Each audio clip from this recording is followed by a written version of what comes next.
Hey guys, welcome to another episode of the Tampa Bay Real Producers podcast. This, of course, is the podcast that is made for real producers, by real producers, and with none other than Tampa Bay's real producers, as well as powered by Top Producers Nation. And today we get to honor our guest, Mr. Nathan Shirk. What's up, big dog? How's it going? Big Nate, I'm doing well. And you might have recognized Nate's article here from our June 2024 issue.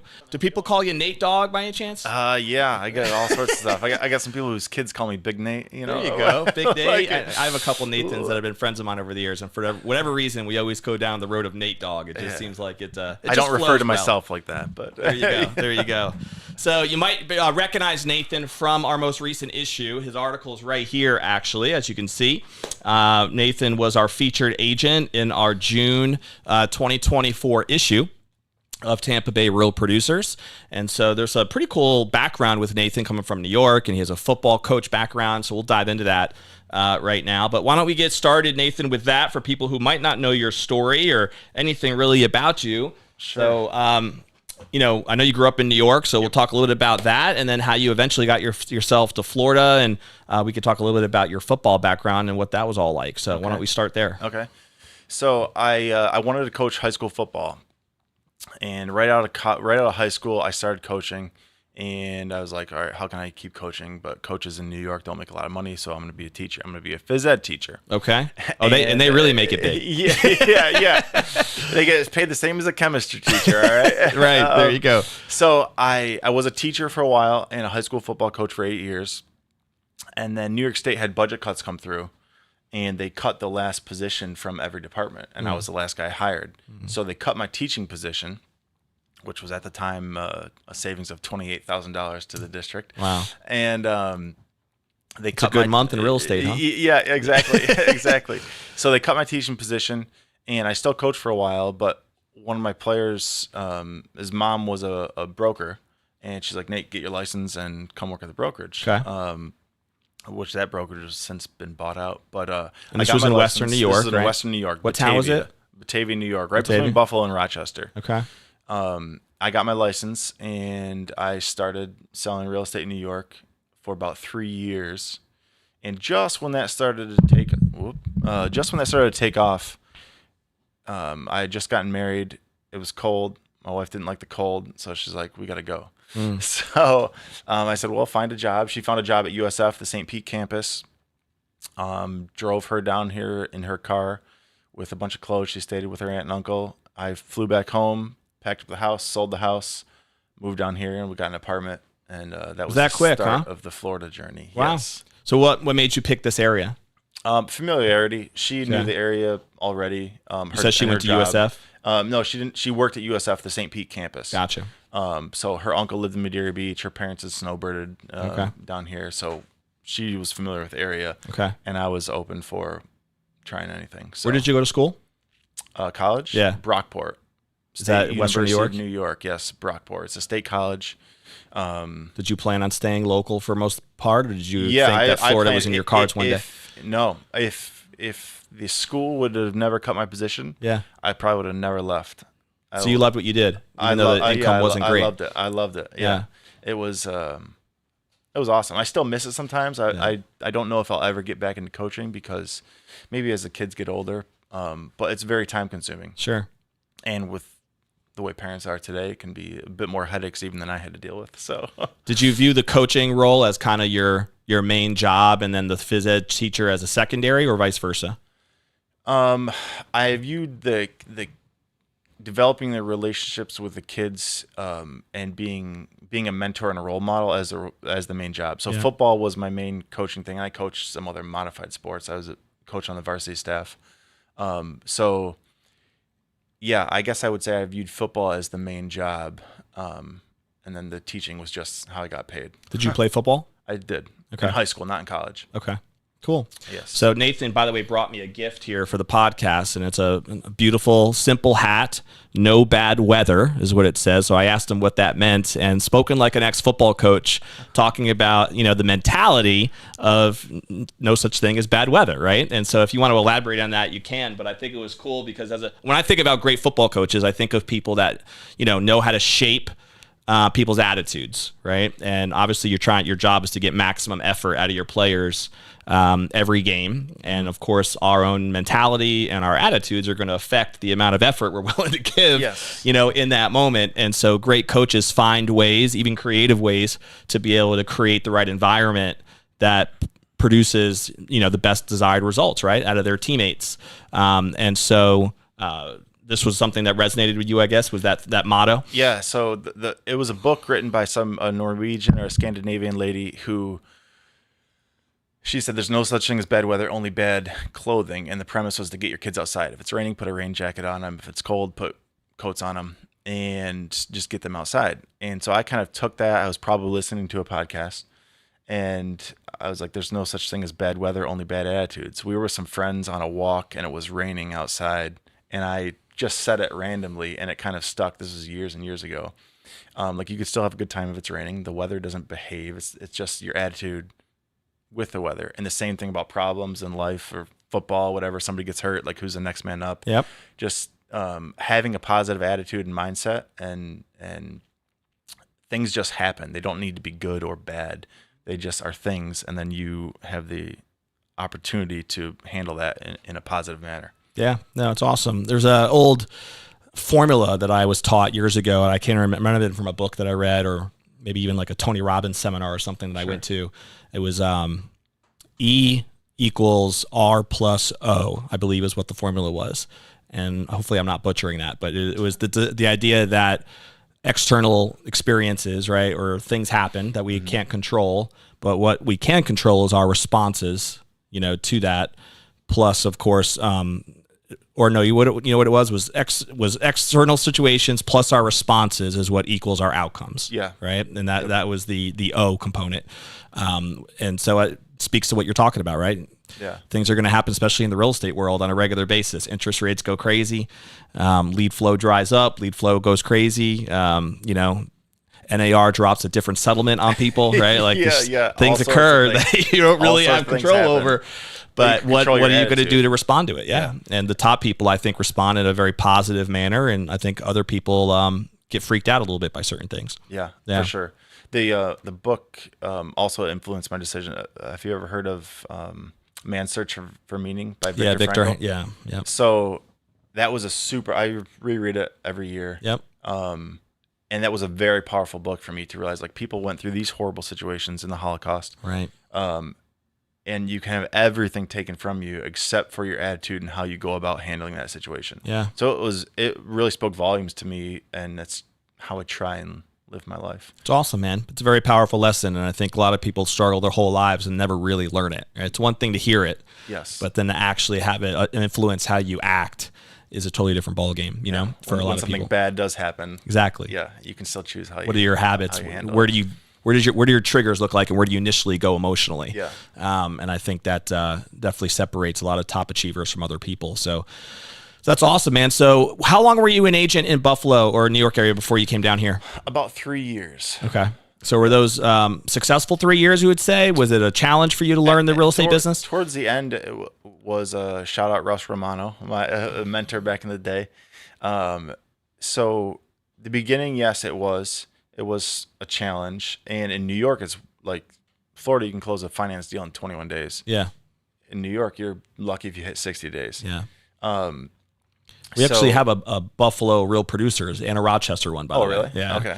Up there, run by a good friend of mine, David Schwab. Shout out to David if you're checking out on social media. But he does a great job with building a community up there. Okay. Yeah. Yeah. So it was a challenge. Like I said, the third year, I finally started to see some success. And it's funny looking back. I remember I got a bronze award or something like that for crossing over $1 million. Nice. And this is 2011, 2013, somewhere in that window. Okay. Which, I mean, $1 million you can do in half of a sale now. Or one for some agents. Yeah, well, absolutely, absolutely. Yeah. But that was probably 18 deals to get $1 million there. Like it was a big deal. Yeah. And that market has changed still. And they were celebrating it.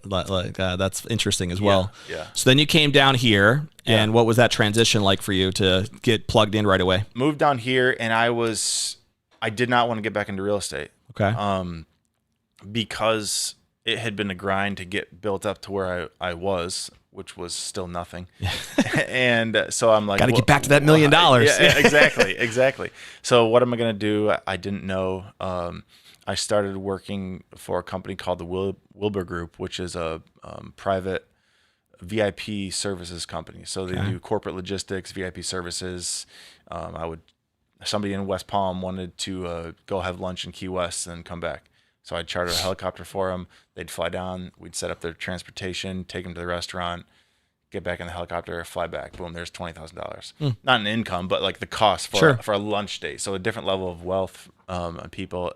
And then going to NASCAR events and the top 104 dealers, arranging all their transportation, creating events for them. A bunch of corporate logistics stuff. Okay. And then and it was going well, and I'm very good friends with the owner of that company still. And then 2017, we were going to have our first child, and I was just looking at the future, and I needed to be able to create some more income opportunities. I was starting to miss the real estate then at that point in time, and I got back into the game. Interesting. Yeah. So you saw it as like a bigger upside to build a different legacy for the family. Yes. Once it became real that there was going to be a family. Yes, for sure. On the way. And so I know you're with Realty Experts. Now. Is that who you hooked up with immediately, or was that hopped around? So at the start, it was the end of 2017. I was with Remax Metro. Okay. Rick Brown and the crew? Yep. So I was with them, and I was on a small team with Jimmy Brylink and Sean Byrne. Sean since has then built hotels and whatnot. Yep. And Jimmy still has his team. And we're still friends there. About 2020, I left as a solo agent.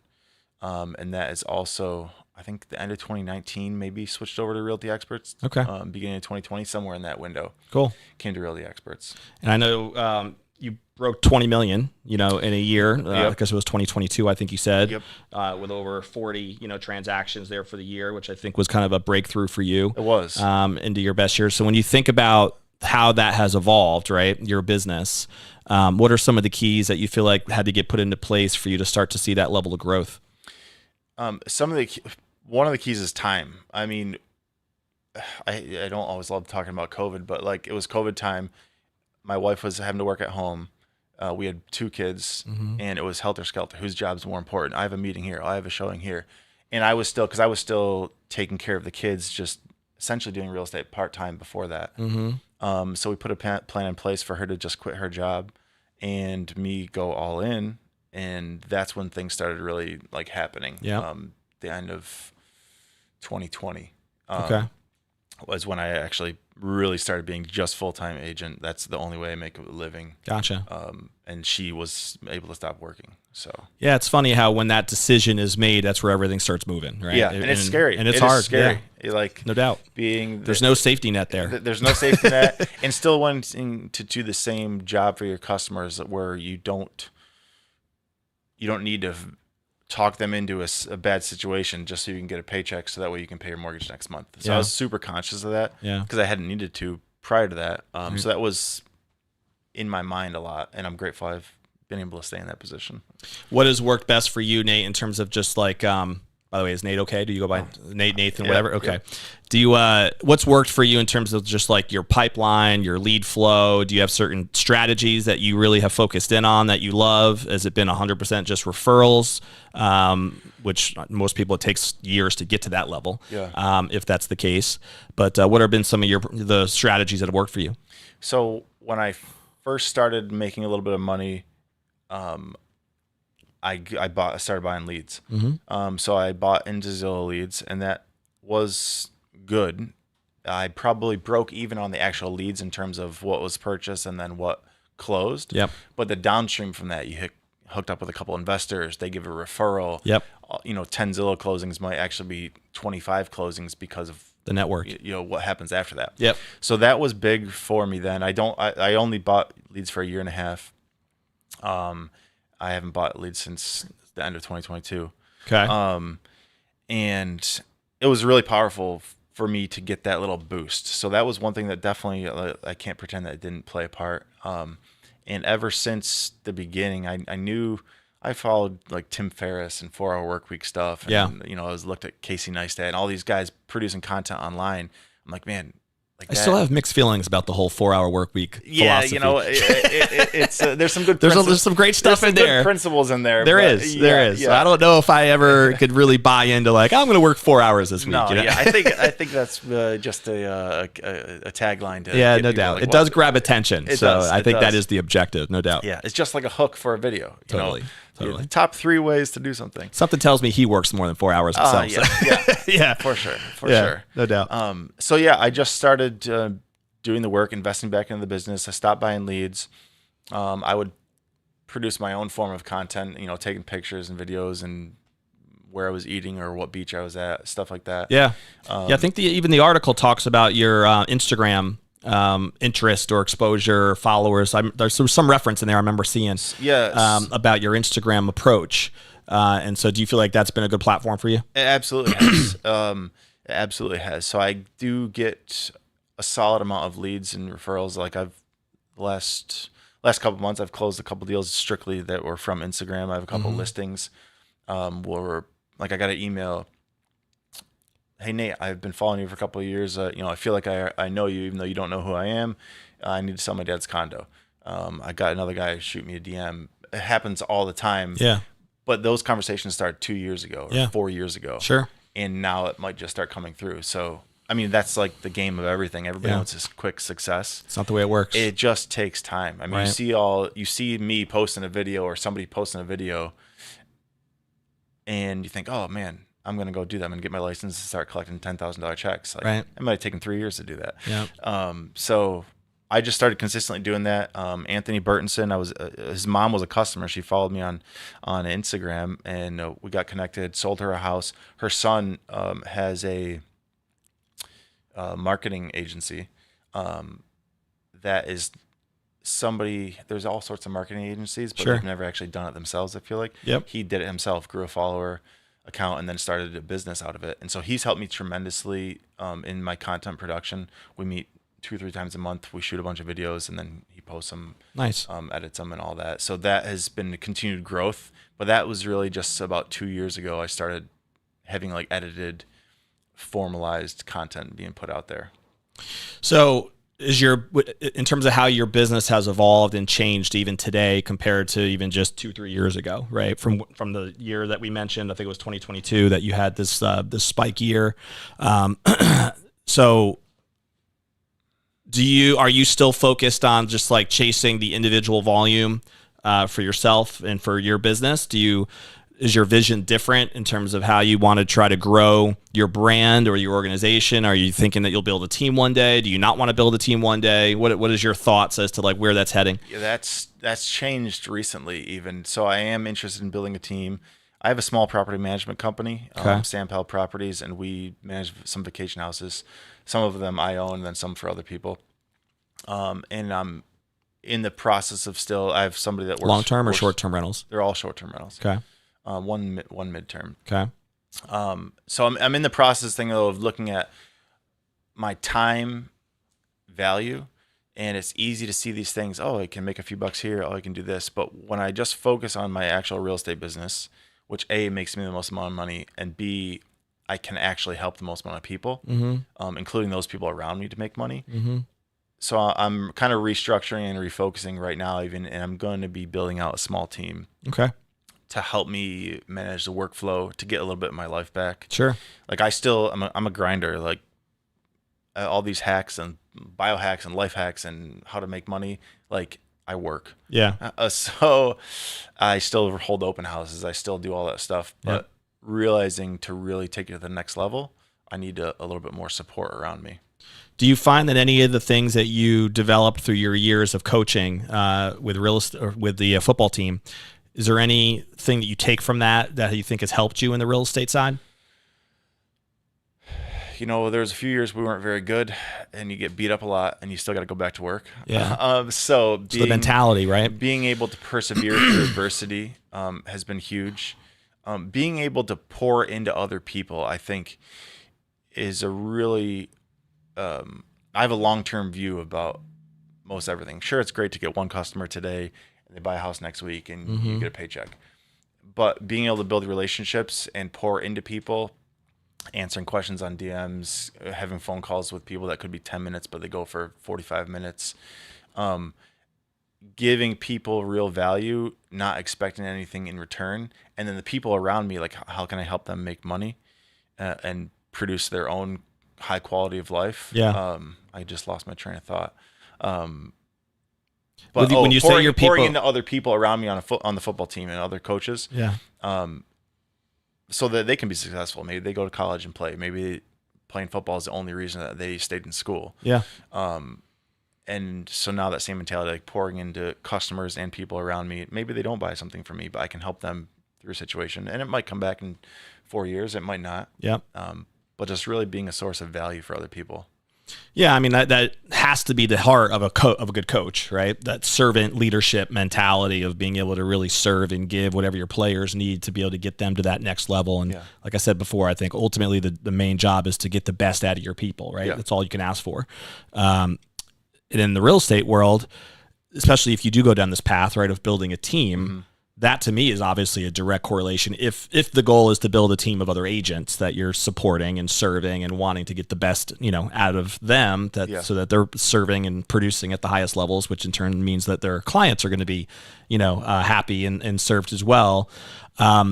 Is that when you say you're going to build a team, is that the vision is recruiting agents, or were you referencing more like just building up your admin staff and like the things that you need to operate your business at a higher level?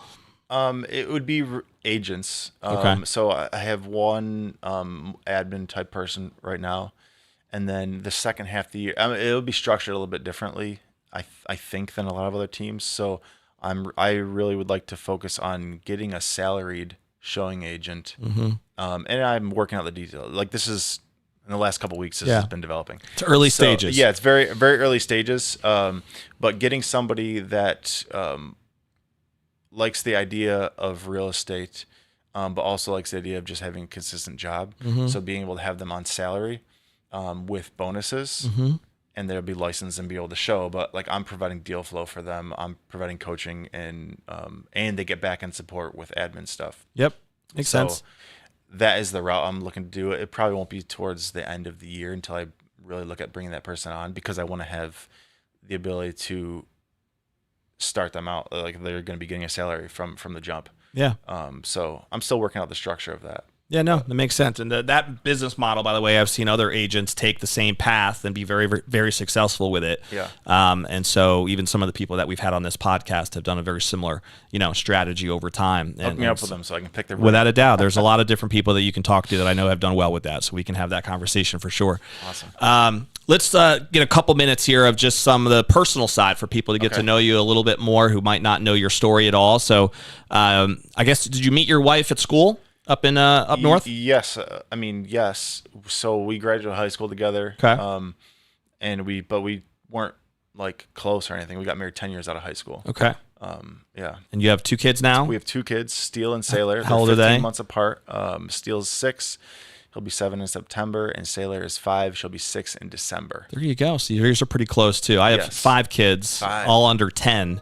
And most of them are about 15 months apart. Okay. Yeah. That was it's one right after another. So I have 4 sisters, nice, and myself, and we're all about a little less than 2 years apart. Wow, you were the lone guy growing up in that household, huh? Yes, I was. That must have been an experience. It was. That's interesting. Yeah, they're all awesome.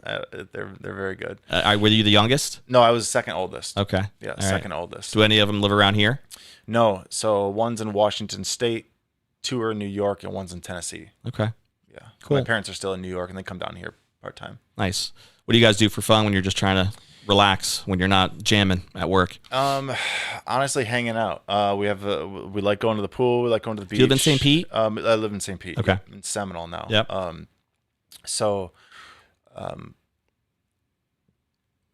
Going to playgrounds and parks. Yeah, well, you're limited in your options. Yeah, that's a lot of what we do. We like going to the beach. We like being in the pool. Right. Are they into any activities yet? Both my kids. My son played baseball. My daughter hasn't done any formalized activity yet besides jiu-jitsu. Okay. So both of them are in jiu-jitsu. That's the only non-negotiable. I hear that's really, really good for kids. I never did it myself, or didn't do anything really in the martial arts world. And yeah, I've heard some really cool things that doing it early really teaches them a lot. Let me tell you, so I have a black belt in Kempo karate. Okay. It got decades ago. I was 18 to 23, maybe. Nice. I stopped training. And I've started jiu-jitsu about a year ago as a white belt fresh, and it's a superpower. It's awesome. So I love going to jiu-jitsu. I can see that. Just the confidence that it can instill and how to be able to. It's a great brain break. Like when you're there, like that's the only thing I'm worried about, and it's like pulling on a thread. It's like business. You think you learn something about business. Oh, I got this figured out. And then the next thing you know, oh, this happens, and then this happens, and then how you deal with this situation. Yeah. Same thing with jiu-jitsu. I got this move learned. I've got this escape figured out. And then somebody else knows that escape, so they just do this to stop it. Oh, now how do you fix that? Right. What do I react now? And there's now? Constantly counters to counters to counters. And Yeah. it's just like operating business. So I highly recommend it. Gracie Largo, Ben Zapata, the instructor. Nice. Really, really good. Yeah. I feel like we're busy enough with all of the different activities we have going on. They offer a 6 a.m. class. Like, that's how I could do it. So just what I need is another 6 a.m. class to bring the kids Thursdays, to. I'm there. Yeah. My two boys are really into baseball. I know you mentioned your son plays too. Yeah. We're up in Land O'Lakes though, up in 54. Okay. So they do the Land O'Lakes Little League, and there's a thing called the Pryor Farm League. Have you ever heard of that? No. Really impressive. They have very it's like semi-pro coaches, and then they have the students who are like high school kids and even like college kids who are playing like D1, D2 level baseball that are the coaches of these That's pretty teams. cool. And it's like a skill-driven. Your teams of 4. So you have 4 pitchers, 4 hitters, 4 outfielders, 4 infielders, and they rotate during the game. So the kids are always doing something. Okay. Every kid pitches, every kid hits. You get like 8 to 10 at bats per game that way, rather than maybe 2 or 3 in a normal game. So it's been an interesting. They're in that this summer actually for a skill development thing. That's really cool. So yeah, it's been an interesting thing to see them kind of get into that. You have 2 boys and 3 girls? 2 boys, 3 girls. My girls are really into dance. They're following their mom's footsteps on that front. Okay. The All-American Dance Academy. We just had all the big recitals this past weekend. So there's a lot going on. Adding jiu-jitsu to that would be a whole other animal, right? But I can see the benefits though. It makes sense. For sure. Couple rapid fire questions for you. Okay. Do you have a favorite book or author or seminar maybe that you've attended that you feel like has made a huge impact on you personally or professionally? That Viktor Frankl book, Man's Search for Meaning, is like, I give copies of it out. That's my favorite book. Yeah, I have it as well. It's a great one. Yeah, it really is. So there's all sorts of great business books and things. Sure. But that book, because it can translate into any area of life, you can apply it to business, you can apply it to family life, you can apply it to hardships. I mean, you can't really describe a worse hardship than he had to go through. No, you can't. And the fact that he was able to, the lessons that he teaches in that book are powerful no matter what somebody's going through. So it makes a lot of sense. Yeah. And you can apply it, like you said, to pretty much anything. For sure. Any business challenge for sure that you have. So that makes sense. Do you have a favorite movie or TV show?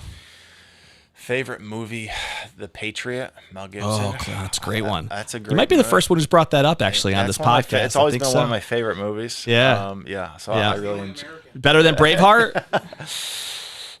You like the patriotism component, right? Yeah, exactly. Yeah, I can relate a little bit more to the Patriot. Yeah. He's out there yelling freedom. Well, that's the Braveheart one. I guess. Braveheart. That's true. That works still. It does. But I love them both. But I feel you. The Patriot one definitely hits you in the heart.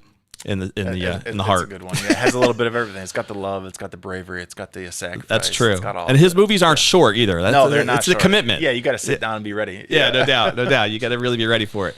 It's a weekend commitment for some people anyway. Yeah. What else did I have for you? Do you have any favorite? Do you have a favorite food? Steak. There you go. I'm steak and potatoes, or just steak. There you go. No, I love grilling steak. That's my jam. That's your go-to. Yeah, that's my so if anyone wants to get on your good side, that's the way to your heart, huh? Yeah, send me a couple steak membership. All right, send me a couple steak membership, and you're good to go. Yeah. So we'll end here as we're running short on time. I want to make sure we can get you out on time. We'll have to have you back sometime because I'm sure there's other things we could be talking about, especially with your background as a coach. I think there's some fascinating, things that we could have dove into there. But talking about what I would call your legacy question, which is the concept of one day, you'll be sitting on that rocking chair looking back and thinking about what you're most proud of, right? And what you want to be most remembered for as a person.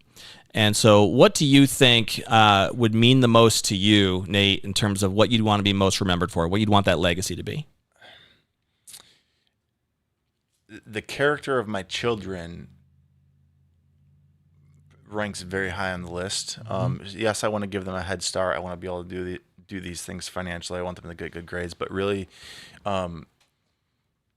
the character and development of my children would probably be the number one thing, because it's cool to build wealth and make money, and I'm an investor as well, so I'm trying to buy houses and have something for them. If they want to be a cop or a firefighter or a teacher in 15, 20 years, like, they're not going to be able to afford to buy a house in Pinellas County in a decent neighborhood, but I'll have some of these properties that I can help them with. Yeah. But that is still very not materialistic, but that's not it's surface level. Yeah. So the character of my children is big, and I want to be known for pouring into other people. I want to be the rising tide that lifts the boats around me, the other people around me, whether that be financially, whether that be through attitude. I want to be a source of inspiration and something that is attainable for other people, and realize that it takes